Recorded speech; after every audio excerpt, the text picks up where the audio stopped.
Livro Paramahansa Yogananda, a autobiografia de um yogi contemporâneo. Capítulo 38. Lutero Burbank, um santo entre as rosas. O segredo de melhorar o cultivo das plantas, além do conhecimento científico, é o amor. Lutero Burbank pronunciou estas palavras de sabedoria enquanto eu caminhava ao seu lado em seu jardim de Santas Rosas, na Califórnia. Paramos em frente a um canteiro de cactos comestíveis. Enquanto eu realizava experimentos para produzir cactos sem espinhos, continuou ele, falava frequentemente com as plantas para criar uma vibração de amor. Não tenham medo, dizia-lhes eu. Vocês não precisarão de seus espinhos defensivos. Eu as protegerei. Gradativamente, a útil planta do deserto brotou numa variedade sem espinhos. Encantou-me este milagre. Por favor, querido Lutero, dê-me algumas folhas de cactos para plantar em meu jardim no Monte Washington. Um trabalhador que se encontrava perto começou a arrancar algumas folhas. Burbank impediu-o de continuar. Eu próprio as colherei para o Shawasmi. Deu-me 3 folhas, que mais tarde plantei, regozijando-me à medida que elas atingiam alto porte. O grande horticultor contou-me que seu primeiro triunfo notável foi a obtenção de uma batata enorme, agora conhecida por seu sobrenome. Com infatigabilidade do gênio, ele prosseguiu apresentando ao mundo centenas de cruzamentos para melhorar a natureza. As variedades de Burbank eram tomates, milho, abóbora, cerejas, ameixas, pêssegos, morangos, papoulas, lírios e rosas. Focalizei minha câmara fotográfica quando Lutero me conduziu à famosa nogueira, com a qual provou que a evolução natural pode ser telescopicamente apressada. Em 16 anos apenas, ele disse: esta nogueira chegou a produzir nozes em abundância. Sem auxílio da natureza, teria requerido o dobro de tempo. A filhinha adotiva de Burbank veio ao jardim, brincando ruidosamente com seu cão. Ela é minha planta humana. Lutero fez um aceno afetuoso à menina. Vejo a humanidade agora como uma planta única e vasta, que precisa para suas mais altas realizações apenas amor, bênçãos naturais do amplo ar livre, cruzamentos e seleções inteligentes. No decurso de minha própria existência, observei progressos tão maravilhosos em evolução vegetal que prevejo com otimismo um mundo sadio e feliz, tão logo seja ensinado às crianças os princípios de vida simples e natural. Devemos retornar à natureza e a Deus na natureza. Lutero, você sentiria grande prazer em minha escola de rancho, com suas aulas ao ar livre e sua atmosfera de alegria e simplicidade. Minhas palavras tocaram a corda sensível do coração de Burbank, a educação da infância. Assediou-me com perguntas o interesse cintilado em seus olhos serenos e profundos. Shawasmi, disse ele finalmente. Escolas como a sua são a única esperança da futura idade de ouro. Revolto-me contra os sistemas educacionais de nosso tempo, segregados da natureza e sufocando toda a individualidade. De alma e coração, compartilho de seus ideais práticos em educação. Ao despedir-me do amável sábio, ele autografou e me ofereceu um pequeno volume. Observação 324.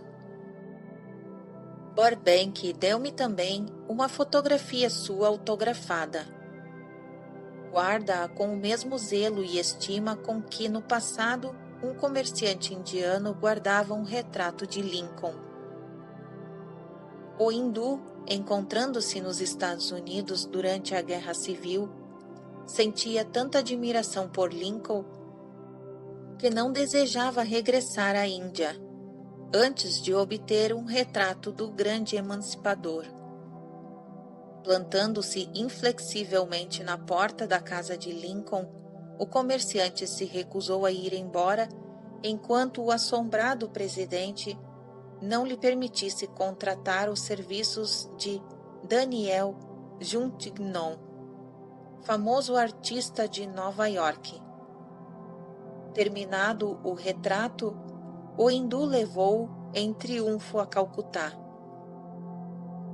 Fim da observação 324. Continuação da narrativa. Aqui está o meu livro sobre a educação da planta humana, disse ele. Observação 325. Registrado em Nova York, no Century, 1922. Continuação da narrativa. Novos treinamentos são necessários, experiências destemidas.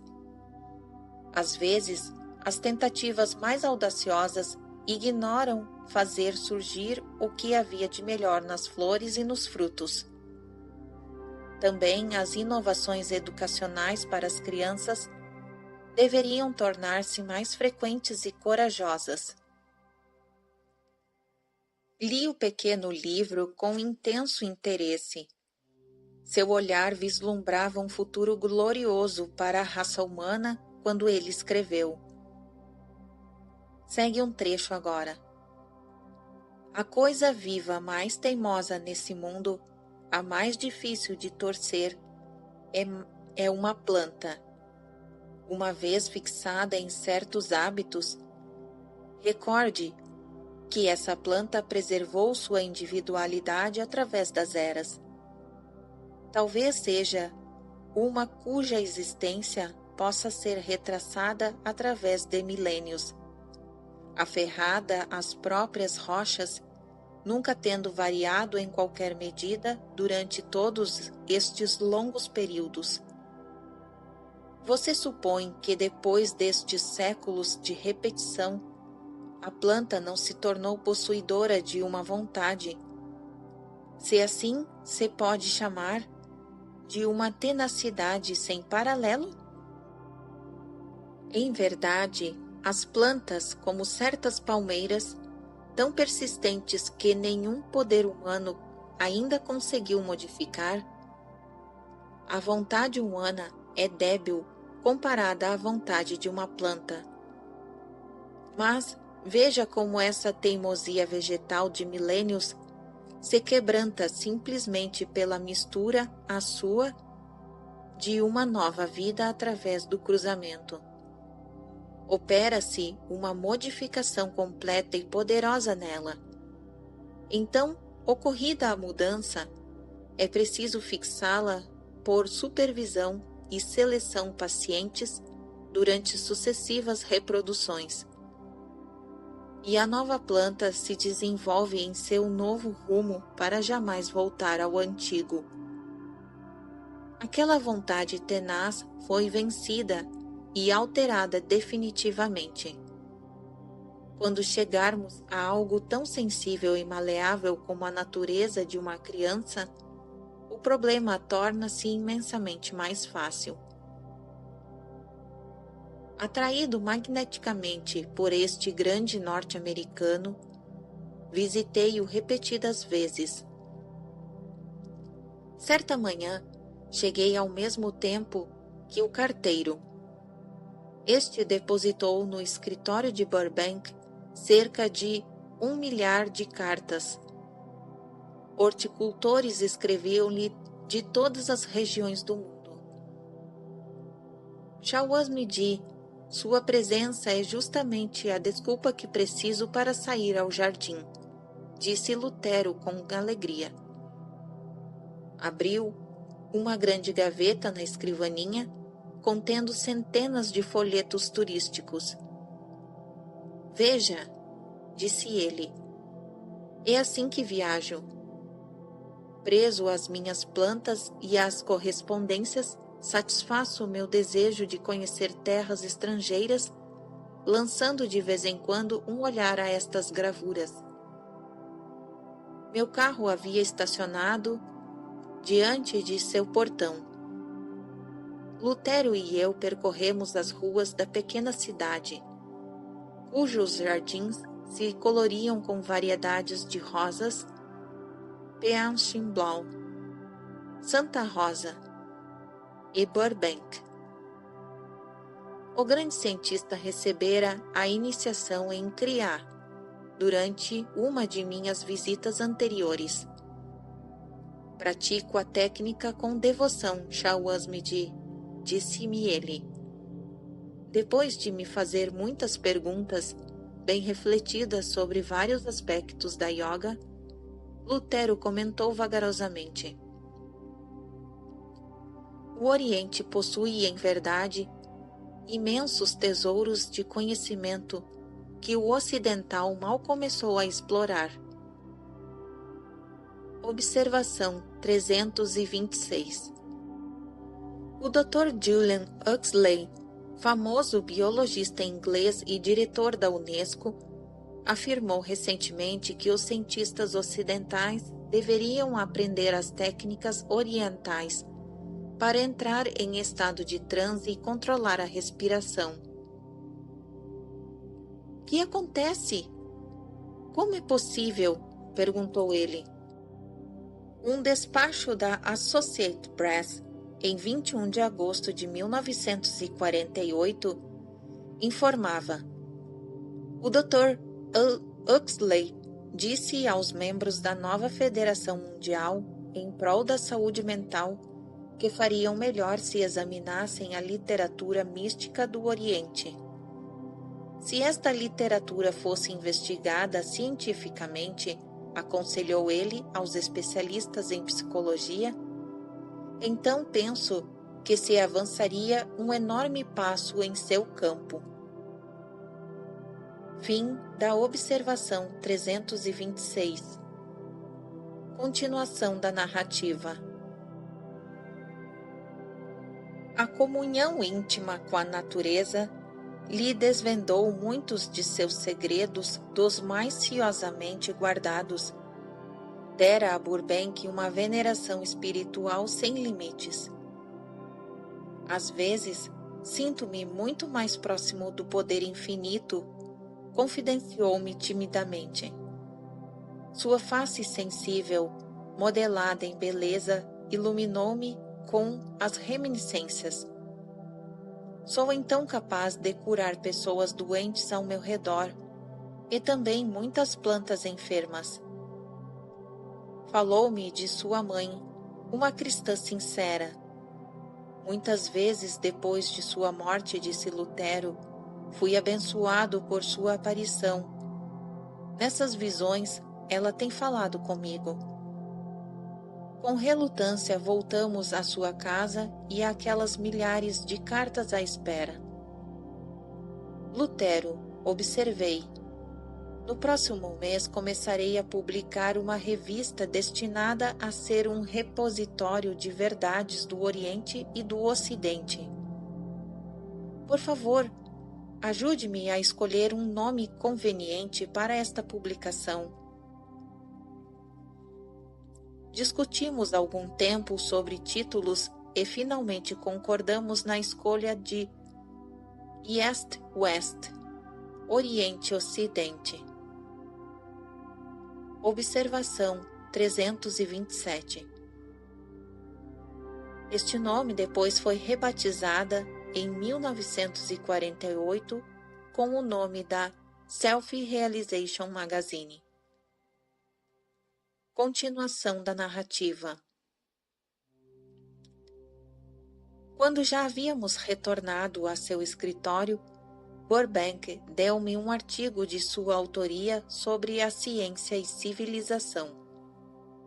Será publicado no primeiro número da East-West, disse-lhe eu em agradecimento.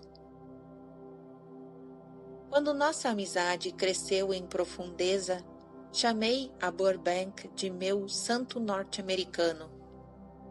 Eis um homem, parafraseei, em que não existe dolo. Observação 328.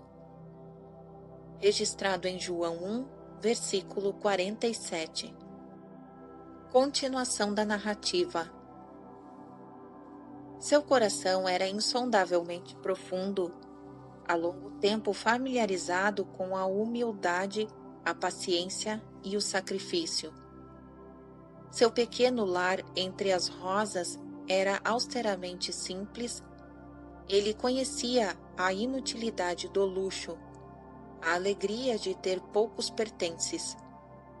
A modéstia com que carregava sua fama científica recordou-me repetidas vezes as árvores que se inclinam para o solo com o peso dos frutos maduros. É a árvore estéril que ergue ao céu a cabeça em alarde vazio. Encontrava-me em Nova York em 1926, quando meu querido amigo partiu deste mundo. Em lágrimas pensei, com que prazer eu faria todo o longo percurso daqui a Santa Rosa, só para vê-lo mais uma vez. Afastando-me de visitantes e secretários, passei as 24 horas seguintes em reclusão. No dia imediato, dirigi um ritual védico em sua memória, diante de uma grande fotografia de Lutero. Um grupo de discípulos meus, norte-americanos, vestindo trajes cerimoniais hindus, cantou hinos antiquíssimos, enquanto se procedia a uma oferenda de flores, água e fogo, símbolos dos elementos físicos e de seu regresso à fonte infinita. Embora o corpo de Burbank esteja num jazigo em Santa Rosa, sob um cedro do Líbano que ele plantou há anos atrás em seu jardim, sua alma se encontra, para mim, no santuário de toda flor desabrochada à margem do caminhão. Sumido durante algum tempo no espírito vasto da natureza, não é Lutero quem sussurra em seus ventos e passeia em suas madrugadas? Seu nome passou agora à herança da linguagem comum.